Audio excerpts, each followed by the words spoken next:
"37 years ago, I became a policeman. I joined the New South Wales Police Force in my early 20s. For the last 20 years, I've been a member of the executive of the New South Wales Police Force. The last 10, I served as the Commissioner. For those that don't come from Australia, that's your police chief. 3 months ago, I retired. My story starts long before then. My story goes back to when I arrived in Australia as the son of migrants that came here on an assisted passage. We were 10-pound poms. There'd be some in this room today. As a 10-pound pom, we came here with nothing, knowing no one, no right to anything but to a fair go. And here I am, standing before you today as the 21st Police Commissioner in this fine state, in charge of, until 3 months ago, the oldest police force in the nation, a police force that came into being when Abraham Lincoln was alive. They were still selling slaves in New York. The Civil War was raging. I was put in charge of an organisation of some 21,000 personnel with the responsibility to lead and to serve 7.5 million residents, 4.5 million of them here in this city of Sydney, with a geographic responsibility for 800,000 square kilometres,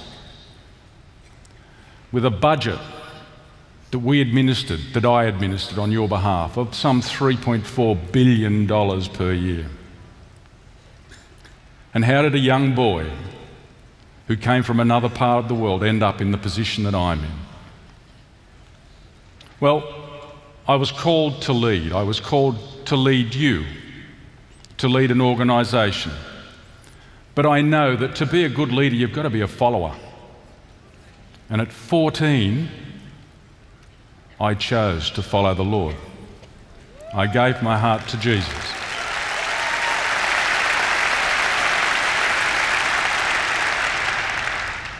Jump forward to 2007 when I was made the Commissioner here in New South Wales. You make many decisions as a Commissioner, many of them tough. You're called to do things that not many people would really want to do. You deal with tragedy, trauma. Problems are the first thing that's on your table when you walk in, and they're the last thing that leave you when you leave the office, and they never really leave you because they follow you home. But you know what? That's okay. That's leadership. And I know that to lead, I was called to serve. I had the best model in the world. He was called Jesus. That's the way he leads us even today. He serves us. He wasn't called to be served, he was called to be a servant. You know, in the big things, in the small things, he was always there. You've heard much this morning about his faithful commitment to us. He never leaves us. He never forsakes us. He is always there. He never, ever let me down in any one of those most difficult times. In fact, the tougher it got, the more he was there. That's where he does his best work. Let me assure you, let me promise you that. But in the small things, I can remember a young girl that touched me. She touched my heart. 3 or 4 years ago, a 14-year-old girl wrote to me and said, "Commissioner, can you help me? I need your help." I asked her to come in. She came into my office with a grandmother. She sat in front of me, a typical young Australian 14-year-old. She had braces that were different colours. She had pigtails. She had very, very brightly coloured socks up to her knees and pink gym boots on. She had on her lap a box with 100,000 signatures in it that she'd gathered through change.org. And she told me her story.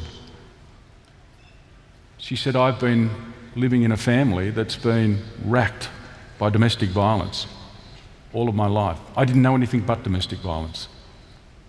I didn't know that what was happening to me and to my family was even wrong. I just thought it was the norm. That had been the reason why, let's call this young girl Josie. That's the reason why Josie had moved so many times, had been torn from her family, had lived rough, slept in cars, been in refuges with her family. The torment must have been enormous, 14 years on. And yet she was living in a house with her mother and family at that stage with her brothers until one morning her mother woke her and simply very early in the morning said, Josie, I want to apologise. I want to say sorry. You've had to go through so much. You really shouldn't have had to go through that. Please forgive me. Josie, being a 14-year-old girl, said, Mum, it's okay. I love you. We're in this together. Josie went back to sleep. Mum went out the back and took a life. And that little girl was simply asking me if I could help, if I could lead, if I could do something to change perhaps the lives of others that are in similar situations to her by simply changing the education curriculum in New South Wales. Well, that was done really quickly, speaking to the Secretary of Education, explaining the situation, realising that there was so much we could do by simply telling kids it's not acceptable, you shouldn't have to endure that, and there was something you could do, and this is what you should do.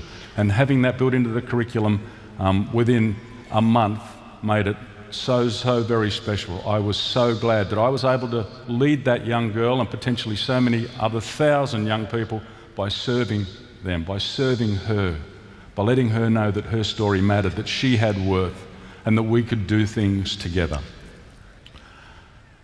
It tore my heart in too, but that was a good thing. It was a good thing for me to see that and to realise that much can be done with the will, the commitment and the understanding. You know, everyone in this room is called to be a leader. I don't care where you're from, I don't care who you are. To lead is to influence. You heard that from Brian this morning. We're all influencers, be it good or be it bad. Please do it. Phil Dooley said, make your decisions good ones. Make your choices good choices, because that will give you a good life. And particularly as those that are followers, and we're all called to follow. I made that decision at 14. You can be an enormous influencer. You can be a strong leader, even if it's in your family at home or to your friends and your peers. Please don't miss the opportunity. Don't miss the opportunity that God will put before you.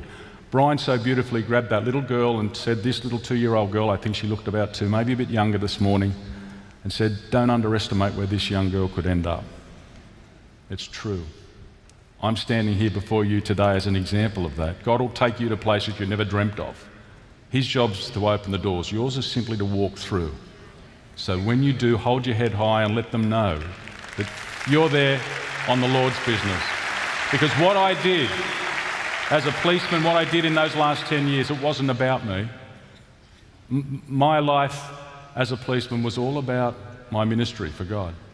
It wasn't about me. I didn't own the police force, you did. You owned me. I was your servant. And so please understand the importance of making those decisions, but more importantly, understanding that you are a leader. Make sure you exercise every bit of good sense and common sense that God's put in you to know that you can make a difference, and go out there and do it. Just as I finish, I just wanted to say one thing.